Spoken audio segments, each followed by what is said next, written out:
Oolmaa sharafa guyyaa har'aa karaa bilaak maarkeetii yookaan immoo gabaa gurraachaa isa jennu akkasumallee baankii kallattii irratti miiqaan akka olii ni dabale moo ni qannase kan jedhu har'a jechuun Aagustii 9 kan biyyoota 16 olii isinii qabadhee dhufe Ameerikaa doolaarii Awustiraalii Noorweey kiroonii Chaayinaa Jawaan Israa'el sheekel Ijibti paawundii Bahaariin dinaar Saawud Arabiyaa riyaal Joordaan dinaar Dubaay dirhamii fi akkasuma kuweet dinaarii kanneen kana fakkaatan akkasumallee infoormeeshinii waqtaawwaa ta'an baay'ee isaa isinirraa of eeggachuutii qabdan guyyaa har'aa kana isinii qabadhee dhufeetiin jira jechuudha. Viidiyoo kana laayik gochuutiin eegala.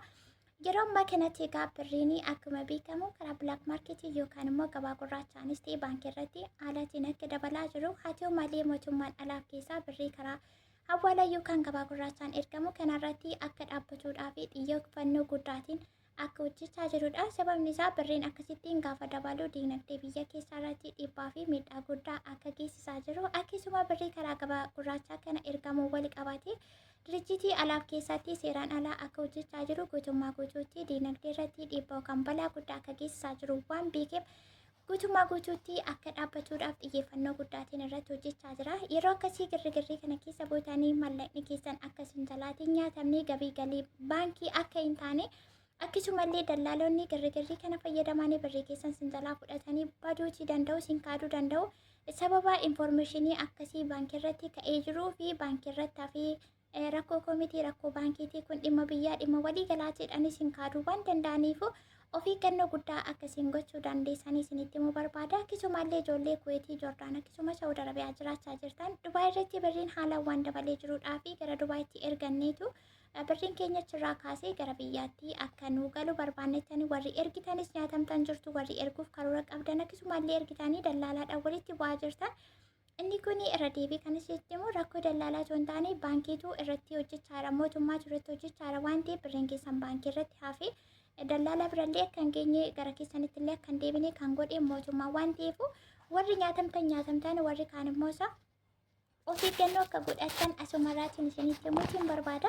Nagaa isinirraan fannee bakka jirtanitti nageenya isiniif haa ta'u faamilii kee qabsaalee jirtu nagaa keessanii bakka jiraatan nagaa taatanii jechaa gara mana kanaadhaaf haaraa taatan sabiskiraayib gochuudhaan akkasumallee mallattoo beelii irratti tuquudhaan gurraacha godhachuudhaan nootifikeeshinii yeroo irratti asirratti gadhiifamu akkasiin qaqqabu keessumaa immoo karaa hawwaalaa yookaan bilaak maarkeetii baankii irraanis meeqaan akka olee guyyaa guyyaatiin simbira geessisuu waan hin danda'uuf isin immoo isa nootifikeeshiniin akkasiin qaqqabuudhaa fi isin fayyada maatii ta'a. Viidiyoo laayikii gochuutiin eegalaa infoormeeshinii guyyaa guyyaatti qabaachuun keessanii baay'ee isin fayyada. Adagaa yookaan balaa hedduurraatii isin qusata waan ta'eef of hin dagatiina of to'adha.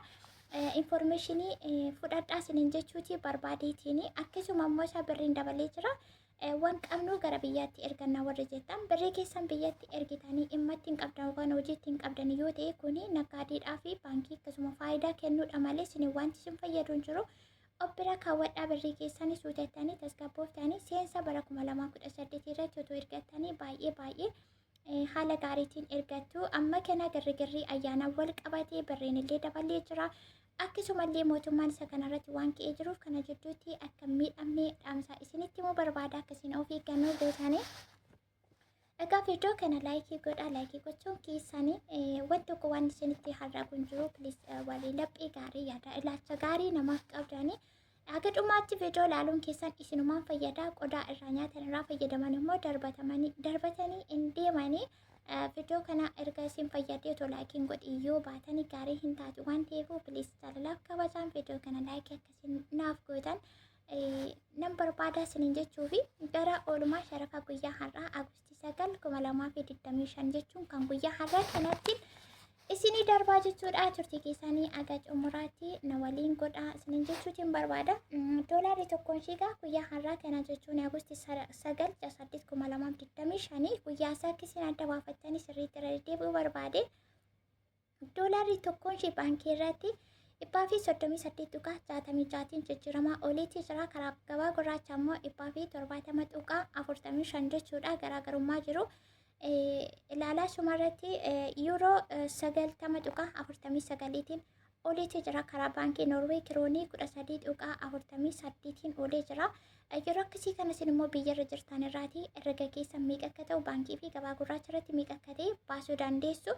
Chaayinaa Jawaanii 19.31 olee jira guyyaa har'aa kana baankii irratti Israa'el shekel 40.49tiin oliitti jira. Ijipti paawundii 2.88tiin oliitti jira jechuudha. Akkasumallee isaa ijoolleen biyya arabaa jirtan sirriitti dhaggeeffadha. Bahaariin dinaarri tokko ishee 369.19 olee jira guyyaa har'aa kana karaa baankii irratti jechuudha.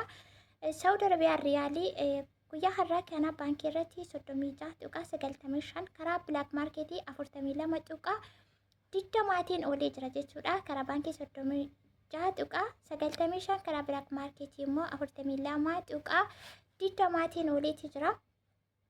Jordaan dinaarri tokko ishee 95.57 olee jira jechuudha baankii irratti. Kana oloon jedhu baankiin Itoophiyaa keessa baankii 25 oltu jira jechuudha. Baankii hunda irratti qixa yookaan wal qixa hin jijjiiramu, garaagarummaa qaba.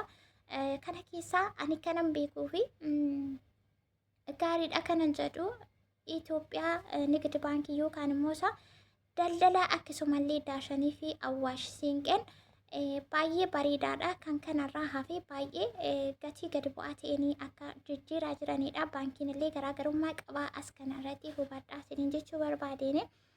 Akkuma isiniin jedhee Joordaan dinaarii tokko ishee 95.57tiin oliitti jira jechuudha. Guyyaa har'aa kana Agoostii 9/8/2025 jechuudha. Dubaay dirhaamni tokko ishee guyyaa har'aa karaa baankiidhaanii 37.75 karaa gabaa gurraacha 46.20 olee jira jechuudha. Dubaay irraa 40 galeetu jira.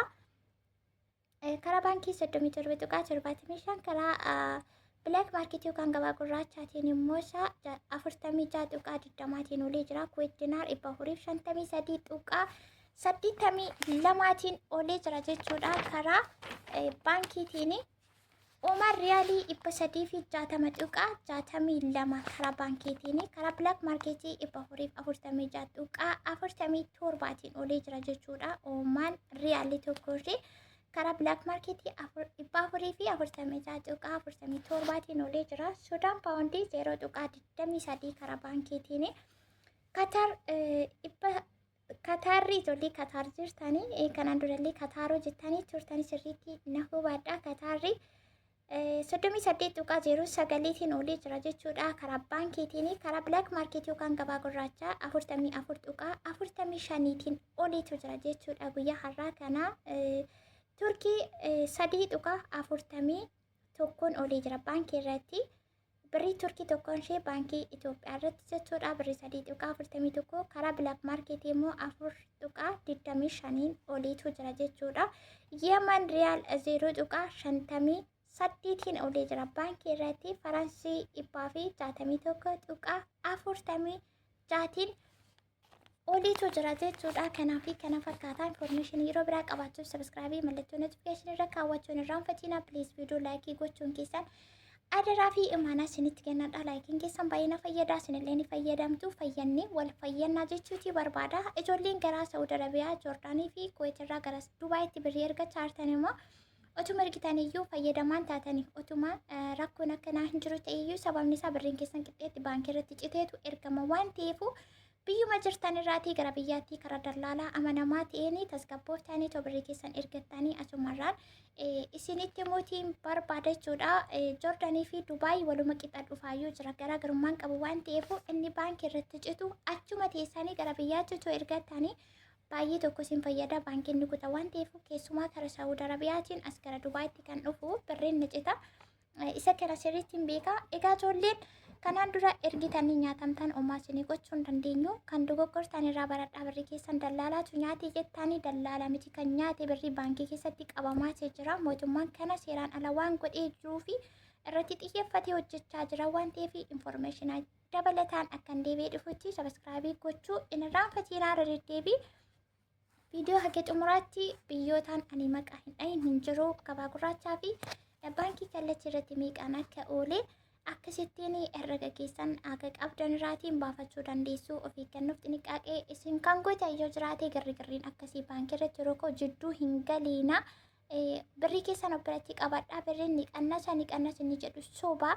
Guyyaa 2-3 infoormeeshinii akkasii yoo ka'e boodarra deebisee immoo birriin bakkuma sana jira waan ta'eef akka hin gaabbinii akka hin nyaatamne Isinin jechuun akeekkachiisa isinitti hima. Viidiyoon xumuramee jira waan ta'eef viidiyoo biraatiin informationii akkas waqtaawwaa ta'an akka isinii qabadhee dhufuudhaaf isa kana laayikii godhaa. Yaada keessan gaaffii yoo qabaattan astaayitii keessan sekshinii koomentii jalanaa kaa'uudhaan bakka jirtanitti nagaa fayyaa taamsu isin argin gaarii isin hin darbiini baay'ee.